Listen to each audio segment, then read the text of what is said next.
Testify, survival is not living. Stability is not justice. Pulse, bear, life is trying to happen.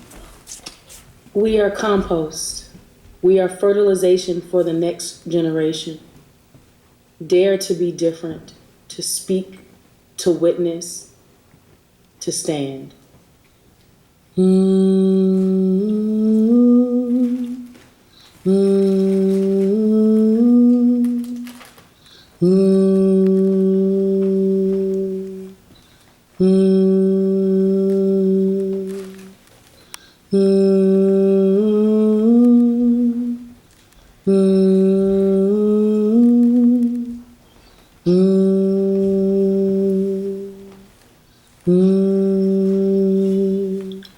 Lift every voice and sing out.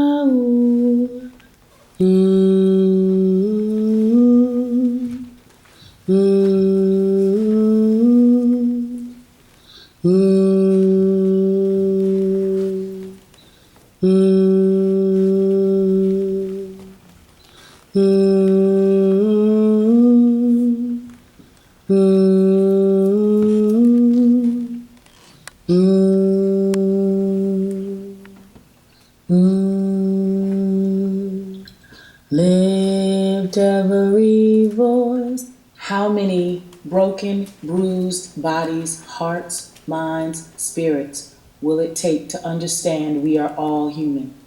To break a cycle, to make what is unnatural despicable, to make what is natural life.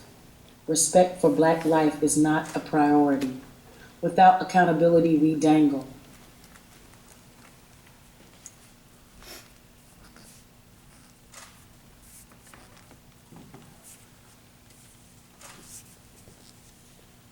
We collect memories and lives.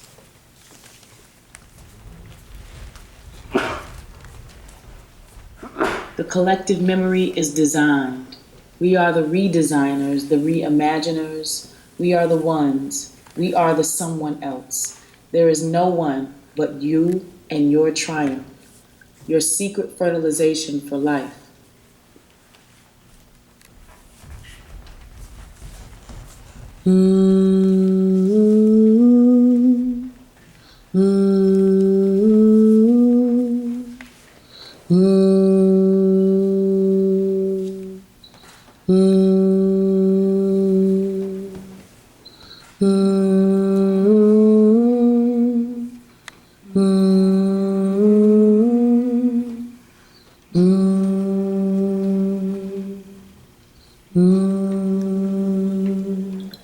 Lift every voice and sing out.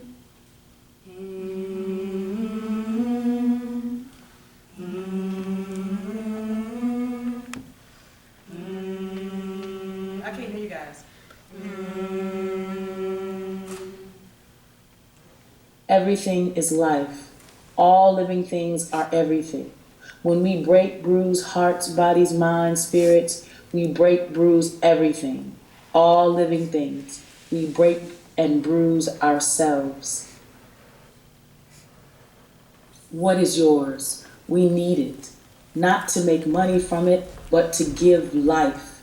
Can you give life with your talent, your beasting, your beaming, your honesty, your dignity, your accountability? Can you check yourself over our wine and our fine times? We are the ones who say something, who act, who acknowledge. Kiss me, and I will think, because we are surprised by that kind of honesty. Your vulnerability is on the keychain, on the tree that doesn't know whether it will blossom or burn. How many colors will it take to equal human? How many categories will we need to understand humanity, to explain our difference? It will take as much time to make natural our sameness. It will take just as much pain to believe we bleed the same. It will take just as much life to trust. Is it the anger that terrifies us? Piled up bodies. Does it matter if we pile them up by the 5 or by the thousands? Hmm. Hmm. Hmm. Hmm.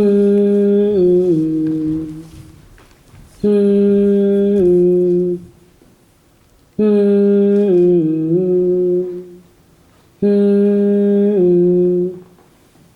Hmm. Hmm. Hmm. Hmm. Hmm. Hmm. Hmm. Hmm. Hmm. Hmm.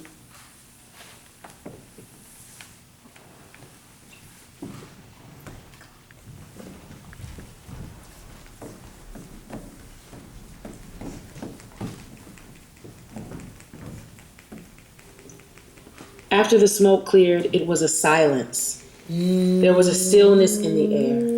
We knew people were dead. It was the creepiest thing that any little girl or adult should have to go through. I still have fear of crowds because of what happened that day. We didn't have a clue what we would see the next day. It was like the children didn't matter to the city of Greensboro. They knew we were there, but they didn't seem to care. Nobody came back from the city to question about what we were feeling, what our feelings were after the killings. Nobody but the church could tell us anything to make it better. And preachers could only tell us to hold on to our faith. God would make it better. God would handle it. The schools didn't do anything to support us. Nobody seemed to care how we were affected. We had to go to school the following Monday. We were expected to function and be focused, and some of us couldn't. There were rumors that the Klan was going to blow up the gas line running through Morningside homes, so we were afraid to sleep at night. After November 3rd, the police treated us like we had committed a crime, like we had killed the communist workers on November the 3rd. We were put on curfew. There were helicopters. There were tons of police. We were in a war zone. We were treated like prisoners in our own community. The police threatened to put us in jail if we broke curfew. While city officials managed to prevent further physical violence in the aftermath of November 3rd, 1979, they did nothing to strengthen trust or race relations. In fact, their focus on the city's image as opposed to concern for the most vulnerable in the city created more disturbance. Bombs bursting in air, bombs bursting in air, bombs bursting in air, ring with a harmony of liberty for the land of the free and the home of the brave. Let our rejoicing rise high as the listening skies. Let it resound loud as the rolling sea. Sing a song full of the faith that the dark past has taught us. Sing a song full of the hope that the present has brought us, facing the rising sun of our new day begun. Let us march on till victory is won. Find your black, then maybe we can love you back. Find your black, then maybe we can love you back. Find your black, then maybe we can love. Find your black, then maybe we can love you back. Find your black, then maybe we can love you back. Find your black, then maybe we can love you back. Find your black, then maybe we can love you back. Find your black, then maybe we can love you back. Find your black, then maybe we can love you back. Find your black, find your black, then maybe we can love you back. Find your black, then maybe we can love you back. Love you. You're black. To be first met in Ferguson, Missouri, now in Baltimore as part of a peaceful protest. DeRay, thanks very much for joining us. What's your plan today? What's your mission in Baltimore? You know, we're here supporting the protesters on the ground and continuing the movement. You know, there's been a lot of positive demonstrations over the past couple months here in Baltimore and across the country because the police have continued to kill people. And tonight will be another night where people come out into the streets to confront a system that is corrupt. But you want peaceful protests, right? Yes, for sure. Yeah. And remember, the people that have been violent since August have been the police. When we think about the 300 people that have been killed this year alone, like that is violence. There's been property damage here that's been really unfortunate over the past for a day or so here. But remember, there have been many days of peaceful protests here in Baltimore City and in places all around the country. But at least 15 police officers have been hurt, 200 arrests, 144 vehicle fires. These are statistics. Local police have put out 15 structure fires. There's no excuse for that kind of violence, right? Yeah, there's no excuse for the 7 people that the Baltimore City Police Department has killed in the past year either, right? We're not making comparisons. Obviously, you don't want anybody hurt, but I just want to hear you say that there should be peaceful protests, not violent protests, in the tradition of Dr. Martin Luther King. Yeah, there should be peaceful protests, and I don't have to condone it to understand it, right? But the pain that people feel is real, and you are making comparison. You are suggesting this idea that broken windows are worse than broken spines, right? And what we know to be true is that the police are killing people everywhere. They're killing people here. 6 police officers were involved in the killing of Freddie Gray, and we're looking for justice there.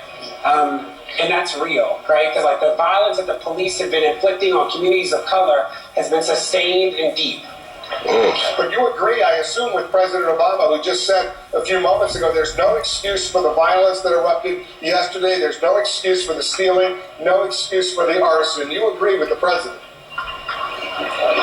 What I agree with is that I advocate people to peacefully protest. I also know that pain manifests in different ways, and I don't have to condone it to understand it. People are grieving and people are mourning. And I would advocate personally for people to do it in ways that you are calling peacefully. But again, I also know that Freddie Gray will never be back and that those windows will be. The president also said, President Obama, he said the violence, he said distracted from the peaceful protests and distracted from the mourning that the family of Freddie Gray was seeking yesterday. Your reaction to that? You know, distracted from progress is when city officials get on TV and call black people in pain thugs, right? That's a distraction. So, you know, I think that the unrest, the uprising, whatever you call it, is again a cry for justice here and a cry for justice across the country because the police continue to terrorize people. And again, the terrorizing is actually deadly. Broken windows are not broken spines. People are in pain. So I think that the president, I hope that he understands the conditions that created the unrest and that continue the unrest, not only here in Baltimore, but across the country, because Freddie Gray will never see another day, and neither will Tamir or Ayanna or Mike Brown. DeRay McKesson is a community organizer. He's in Baltimore right now, was in Ferguson. DeRay, thanks very much for joining us. Blackout. Okay, guys, you need to get dressed for the finale.